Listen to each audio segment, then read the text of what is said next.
ตาเนี่ยกึดทาวิสอาเต้บนใต้ยื่งอาจดะวีนเลอสำเลียบ่มเปียยมมาจ้าส้มไฟบังกมตรงเปรมไฮไซโอนสไรสูพินให้ดไว้บ้านจีเนะหมกตีนี่มาดองตียมมาจ้าขมิ้นกางเงียเฟอในขนมแวงก่อบ้านเรียบจอมแคลงให้บ้านโรคคืนชุดกองปรับบุญกึดทาวิลอสำหรับแปรนิงเลงก้าหมกเลงระบนิงคือหมกจุบเนียนหยักหยบนะให้รอดองแตงแต่นมโยกะโดยคลายก้าปีมุนเนียงบ้านตุจองยกเนียนเตอรู้เนยจีมวยตาเนียงมันแมนเคยเนียนกูเอาสลังให้จ้องหมกดันดามใจสไรระบอกขยมเตตานี้จีสำเลียบ่มเปียขังกรอมได้เปรเนียงเพื่อสำหรับเปรเนียงตุยแมนให้ตู้ใบจีโซดกระหมนี้มีนปัวประพลือคลาก่อดอยปนใต้เวียมีนลีสไซมีสำเลียบ่มเปียระเดกระดาคือดังสลับเตอร์ไฮประสันบาเปียเนเลคลูนคลายทานังชโกสวิจิกาละอประสาจีนขนงกาปราปรากระนัดโซดได้มีนวิญญาณเพียบต้นนังกบัดรจนาละอดละอ่อนเวงเพื่อแบบนี้คือเต็มสาดนังมีนเพียบใบสรูขนงกาดอกดังหามตาตรงโยอย่างนาได้เฟสประหายกึดแต่ปีโซดกระนุมีนดำไลนังกลมระโรกบานปนใต้เพลกกึดปีจำนวนควักองสไรปัจจีมีนกาปรองประหยัดนังกึดกูบานมาตรงซาซาหูไฮเปกไฮขยมมาจากกรอนแต่ยกจัดตกดะเลเรื่องโตตายแต่งนี้ขนงชีวเพียบประสันบาตรงมันโยตัวเตส้มตกการเงียดอลอดละอ่อนนี้เอาขยมมาจ้าจ้อตุกจีกาสำแดงตึกเจ็ดระบอกขยมจมปูแปรเนียงโตดให้ดไว้บ้านจีเนียงสลับแต่มีนเพียบสุเพียบเรียบซาแบบนี้เตียงจูนกาโดเตียงเฟอร์สำเลียบ่มเปียเอาขยมตาเนียงจองจุยสเต็กบนโตเวนดับใบเตะตีนเจ็ดมนุษย์จีมวยนังสมีนประโยชน์ไว้ซอยระบอสได้บนโตเวนประสันบาเฟอร์จีอาทิริกนูประสันบาเนียงนังสเต็กบนโตเวนรูเนอร์ดอยสมอตรองนังซกซานไปเลออัตจรระบอโลกอปุกนังโลกเยอาทิริระบอขยมปุกเกประหายจีอารูบานยูจิงมีนเรื่องเอาไว้กาดล้างโอนสไรซูตาเนะจองเถื่อไว้นัง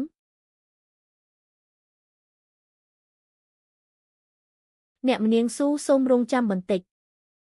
ขนมระยะเปกันลองหมกนี้เนะมันเนียงสู้บ้านดอกาโดจิจรานดอเนียนโดยขมิ้นเอาไว้สังกุลเวงเนียนก่อบ้านเฟื่อท่องกระอบมูจูนเนะมันเนียงนิจ่าเนเลอท่องกระอบนี้แทนเตียงเมียนปะซอเลียนนังจีได้จีชมูระบอเนะมันเนียงสู้เนียนบ้านปะวีออระยะเปยังอยู่นะตั้งปีชมูระบอขยมจีจรานชนามหมกนี้จับตั้งปีโจเวียงหมกเปรีจีหายขยมทาสนอมไอให้มนุษย์ตู้เตอหายขยมทาเปรไมสนอมในขนมพเนกระบอเนรอคเนียขยมคือจีสนอมระบอเปรีจีนังจีมาได้บังการระบอสได้บรรทเว้นคือตระโกซูวีปจีอยู่นะหมกหายได้ขมิ้นโนนามันเนมันเนียคือจีซูเลียนจีมุนเซนบรรทหมกเติบคลายจีสนอมระบอโลกตาอธิริกนังจีเปรไมสนอมระบอโลกปูติปีเนอเตจามหรือมันจำชมูระบอเนมันเนียคือมันสำคัญหนุเตสำคัญเอาแต่เนมันเนียจองจำครูนไอคือน้องระยะเปปนมันชนามหมกนี้จัดระบอขยมเตียงมูคือปดอดเลอชางดัมใบอนาคตระบอเกขยมคัดคอมเปร่งแปลงกรุบแบบยางระโหดดอเพลครูนไอท่าจีเนนี้ปัจจิสมอตรองนะเนียงขมิ้นกาปรองประหยัดจมปูขยมบันติดซอแทนเตียงประพฤติจมปูขยมโดยสมอตรองบนใต้ขยมใบจีมินหลับเบ็ดกอนังบ่มน้องเซงจมปูเนียงเตเวงเนียนออกกุญจราน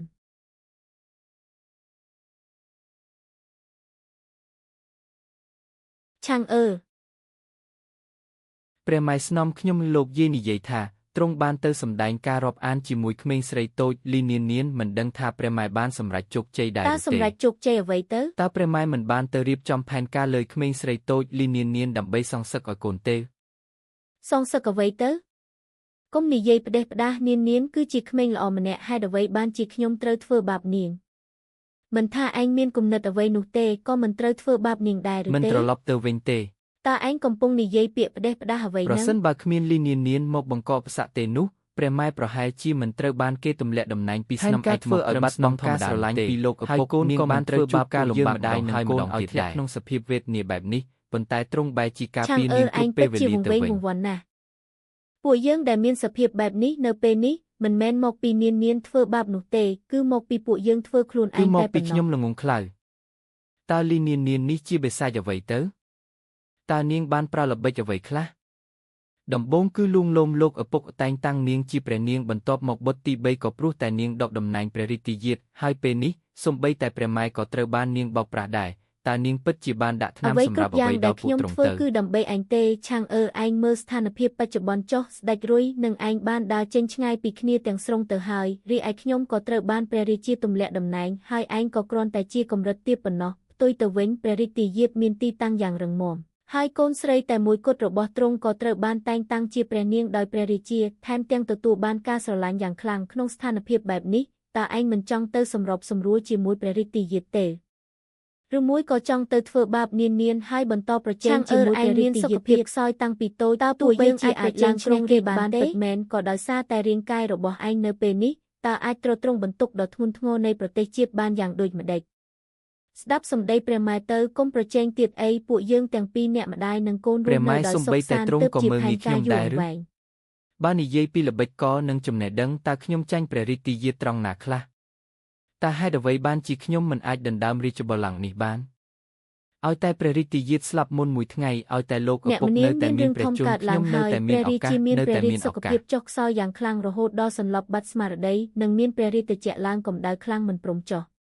តើមានហេតុអ្វីបានយាងត្រង់ទៅមើលថែរក្សាហើយព្រះរាជរបស់ព្រះរាជាឥឡូវនេះក៏បានលេខមើលទឹកមុខរបស់គ្រូពេទ្យទាំងអស់នៅក្នុងមន្ទីរពេទ្យហាក់បីដូចជាមិនសូវល្អនោះទេពួកគេកំពុងប្រើប្រាស់ទឹកយិនសិនដើម្បីបន្តប្រជញ្ញរបស់ព្រះរាជាឡើងក្រុងរាជគឺជារឿងធម្មតាទៅហើយខ្ញុំនិងព្រះរាជទាយាទមានគំនុំជាមួយគ្នាយ៉ាងខ្លាំងតើគេអាចនឹងលើកលែងទោសឲ្យខ្ញុំដោយងាយស្រួលយ៉ាងដូចម្តេចនៅឡើយទេប្រហែលជាអាចមានការប្រែប្រួលល្អឡើងវិញម្យ៉ាងវិញទៀតព្រះរាជទាយាទមានចិត្តទូលាយនិងសប្បុរសណាស់ឲ្យតែពួកយើងទាំងពីរអ្នកម្ដាយនិងកូនសម្ដែងការគោរពចំពោះទ្រង់ដែលស្មោះត្រង់របស់ខ្លួនឯងទៅផ្ញើលើគំនិតរបស់គេបានយ៉ាងដូចម្តេចច្បាស់ជាមិនប្រកាន់ទោសអូដំណើររឿងរ៉ាវការពីមុនឡើយខ្ញុំច្បាស់ជាមិនព្រមអង្គុយរងចាំសេចក្តីស្លាប់ហើយមើលព្រះរាជទាយាទឡើងគ្រងរាជ្យដោយរលូនឡើយស្ដាប់សម្ដីព្រះម៉ែទៅកុំធ្វើឆាំងឯងចង់ធ្វើរដ្ឋប្រហារ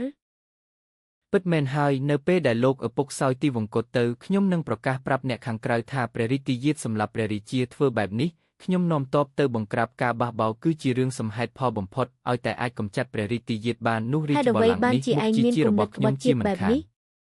តើឯងធ្លាប់គិតទេថាខ្ញុំនិងព្រះរាជទាយាទកំពុងមើលថែរក្សាព្រះរាជានៅចំពោះមុខព្រះភ័ក្ត្ររួមគ្នាប្រសិនបើព័ត៌មានដែលឯងធ្វើរដ្ឋប្រហារបានលេចឮចូលមកក្នុងវាំងតើខ្ញុំនឹងទៅជាយ៉ាងណាគិតថាទ្រង់ច្បាស់ជាមិនធ្វើបាបព្រះម៉ែនោះទេហើយកូនក៏នឹងនាំទ័ពមកដល់ឲ្យបានឆាប់បំផុតព្រះម៉ែពេលនេះពួកយើងត្រូវបានគេបង្ខំឲ្យចូលដល់ផ្លូវតច្រកហើយនេះគឺជាផ្លូវរស់តែមួយគត់របស់ប្រសិនបើពិតជាមិនអាចមកជួយសង្គ្រោះបានទាន់ពេលវេលាមែននោះសង្ឃឹមថាព្រះម៉ែនឹងជួយសម្រេចបំណងរបស់បុត្រផងនៅពេលដែលបុត្រឡើងគ្រងរាជ្យហើយបុត្រពិតជានឹងតែងតាំងព្រះម៉ែជាព្រះវររាជមាតាដើម្បីទទួលបានការគោរពរាប់ចំនួនបុត្រនៅមានកិច្ចការជាច្រើនទៀតដែលត្រូវរៀបចំសូមលាទៅមុនហើយឆាងអ្នកម្នាងគ្រូពេទ្យអធិរាជតែស្ថានភាពរបស់លោកឪពុកយ៉ាងណាហើយព្រះរាជទាយាទព្រះរាជាមានព្រះរាជរោគរ៉ាំរ៉ៃជាច្រើនឆ្នាំមកហើយរាងកាយរបស់ទ្រង់ត្រូវបានចុះខ្សោយជាយូរមកហើយពេលនេះជំងឺបានចូលដល់ដំណាក់កាលធ្ងន់ធ្ងរខ្លាំងណាស់ទោះបីជាគ្រូពេទ្យទាំងអស់នៅក្នុងមន្ទីរពេទ្យខិតខំប្រឹងប្រែងអស់ពីសមត្ថភាពក៏ដោយក៏នៅតែមិនអាចជួយសង្គ្រោះបានឡើយសង្ឃឹមថាទ្រង់នឹងរៀបចំគម្រោងទុកជាមុនឲ្យបានឆាប់ហើយប្រញាប់បង្គាប់ឲ្យមន្ទីរកិច្ចការផ្ទៃក្នុងរៀបចំពិធីបុណ្យសពរបស់ព្រះរាជទាយាទកាត់ចិត្តខ្លះទៅព្រះរាជាមានព្រះរាជរោគភ្លាមបែបនេះកិច្ចការរាជការនៅក្នុងរាជវាំងគ្មាននរណាម្នាក់ចាត់ចែងនោះទេថែមទាំងគោលដូចភ្នំទៅហើយសូមទ្រង់ប្រគល់ការងារមើលថែរក្សាព្រះរាជាទៅឲ្យព្រះមហេសីចុះហើយផ្ដោតលើកិច្ចការជាតិជាធំដើម្បីចាត់ចែងនិយាយបែបនេះគឺមិនត្រឹមត្រូវនោះទេប្រទេសរបស់យើងតែងតែយកគុណធម៌តញ្ញូតាធម៌មកគ្រប់គ្រងប្រទេសជាតិព្រះរាជាកំពុងមានព្រះរាជរោគនៅលើគ្រែព្រះរាជទាយាទគួរតែនៅក្បែរព្រះរាជាដើម្បីសម្ដែងការដឹងគុណក្នុងនាមជាកូនម្នាក់កិច្ចការរាជការនៅក្នុងវាំងអាចប្រគល់ទៅឲ្យព្រះរាជបុត្រដទៃទៀតបានព្រះរាជទាយាទស្ដេចបន្តវេនមានសមត្ថភាពលេចធ្លោណាស់ឲ្យគេជួយចាត់ចែងកិច្ចការរាជការបណ្ដោះអាសន្នគឺសំស្របបំផុតហើយប្រទេសជាតិសំខាន់ខ្លាំងណាស់តើអាចប្រគល់ឲ្យអ្នកដទៃដោយងាយស្រួលយ៉ាងដូចម្តេចអ្នកខំប្រឹងណែនាំម្ចាស់បន្តវេនការចោទប្រកាន់ដោយគ្មានមូលដ្ឋានច្បាស់លាស់ហើយខ្ញុំក៏គិតគូរដើម្បីព្រះរាជានិងព្រះរាជទាយាទដែរព្រះរាជទាយាទត្រូវតែបំពេញកាតព្វកិច្ចតញ្ញូតាជាចម្បងរីឯស្ដេចបន្តវេនចាត់ចែងកិច្ចការរាជការគឺដើម្បីដំណើរការធម្មតារបស់រាជវាំងហើយមានបំណងផ្ទាល់ខ្លួនមកពីថ្ងៃនេះគ្មានរឿងធំដុំនៅក្នុងរាជវាំងនោះទេមន្ទីរកិច្ចការផ្ទៃក្នុងចាត់ចែងតាមធម្មតាទៅបានហើយប្រសិនបើពិតជាមិនអាចសម្រេចចិត្តបានមែននោះសូមបញ្ជូនមកថ្វាយព្រះរាជាចុះអ្នកទាំងពីរនាក់ក៏ជាមន្ត្រីដ៏សំខាន់របស់ប្រទេសជាតិដែរលោកឪពុកមានព្រះរាជរោគធ្ងន់ធ្ងរបែបនេះហើយតើអ្នកទាំងនៅមានចិត្តមកឆ្លោះប្រកែកគ្នានៅទីនេះជាថ្នាំអ្វីនេះជាថ្នាំគ្រាប់ដែលកូនបានផ្សំឡើងដោយប្រើឱសថបុរាណដែលលោកពូទី3បាននាំយកមកពីភាគខាងលិចវាមានប្រសិទ្ធភាពខ្លាំងណាស់សម្រាប់ជំងឺសួតលោកតាអធិរាជពិសាថ្នាំនេះហើយច្បាស់ជាជាសះស្បើយឡើងវិញព្រះរាជសុខភាពខ្សោយនៅពេលនេះ ប្រសិនបើមានការធ្វេសប្រហែសបន្តិចបន្តួចអាចនឹងបាត់បង់ព្រះជន្មជាមិនខានតើអ្នកអាចហុចថ្នាំឲ្យទ្រង់ពិសាដោយគ្មានការប្រុងប្រយ័ត្នបែបនេះយ៉ាងដូចម្តេ លោក ច គ្រូពេទ្យលីថ្នាំនេះ ប្រសិន ខ្ញុំ បើ បាន ថ្នាំ សាក នេះ ល្បង មាន រួច ជាតិ ហើ ពុល យ ប្រ វា ឆាំង ពិត គ្នា ជាមាន ខ្លាច ប្រ ថា សិទ្ធ ព្រះ ភាព រាជា មែន នឹង លោក មិន មិន អាច ធ្វើ រក្សា បាប ព្រះ លោក ជន្ម តា បាន អធិ ឡើយ រាជនោះ មិន ទេ បានទេ ខ្ញុំក៏កាន់តែមិនធ្វើដែរទុកឲ្យខ្ញុំសាកល្បងមើល នា ទៅ ង ចា នាង លោកយាយដឹងថាកូននិងលោកតាអធិរាជមានមនោសញ្ចេតនាជ្រាលជ្រៅជាមួយគ្នាណាស់លោកតាអធិរាជកំពុងមានជំងឺធ្ងន់ធ្ងរខ្លាំងណាស់នៅពេលនេះប្រសិនបើមានកំហុសបន្តិចបន្តួចនឹង នាង ប៉ះ នាង ពាល់ គ្រូ ដល់ ពេ ព ទ្យ ះ ទាំង ជន អស់ ជា សុទ្ធ មិន តែមាន ខាន សម រឿង ត្ថ នេះ ភាព មិន និង អាច បទ ធ្វើ ពិសោ លេ ធ ង ន៍ សើ ខ្ ច ពស់ បាន ពួក ឡើយ គេក៏គ្មានវិធីសាស្ត្រល្អជាងនេះដើម្បីព្យាបាលលោកតារបស់ នាង កូ នា ន ង ដែ កុំបង្ ចុះ ក តម្ ការ រង់ រំ តែ ខាន កូន ដល់លោកឪពុករបស់កូនទៀតអីមកម៉ាក់នាំកូនត្រឡប់ទៅវាំងខាងកើតវិញល្អទេឯកសារប្រវត្តិសាស្ត្រក៏ត្រាថាលោកឪពុកត្រូវបានគេទម្លាក់តំណែងទៅកាន់តំបន់លៀងជើព្រោះតែទូបង្គំលោកតាអធិរាជ អំ កុំ បាញ់ ឲ្យ មិញ ពិ នេះ សា តើ ថ្នាំ នាង ពន្ នាង យា កំ អា ពុ យុ ង ជី និ វិ យា ត យមែន លោក ទេ ក៏បានសោយទីវង្គតតាមល្អដោយសារតែជំងឺនៅកន្លែងនេះទេលោកយាយអធិរាជក៏ព្រោះតែរឿងនេះធ្លាក់ខ្លួនឈឺយ៉ាងធ្ងន់ធ្ងរហើយត្រូវបានគេឃុំខ្លួននៅក្នុងវាំងត្រជាក់រហូតដល់ឆេះស្លាប់ជាមួយសាកសពរបស់លោកតាអធិរាជនៅក្នុងភ្នក់ភ្លើងខ្ញុំបានផ្លាស់ប្ដូរវាសនារបស់ពួកគេរួចហើយជីវិតរបស់លោកតាអធិរាជដែលត្រូវសោយទីវង្គតដោយសារជំងឺសួតខ្ញុំក៏ត្រូវតែផ្លាស់ប្ដូរវាឲ្យបាន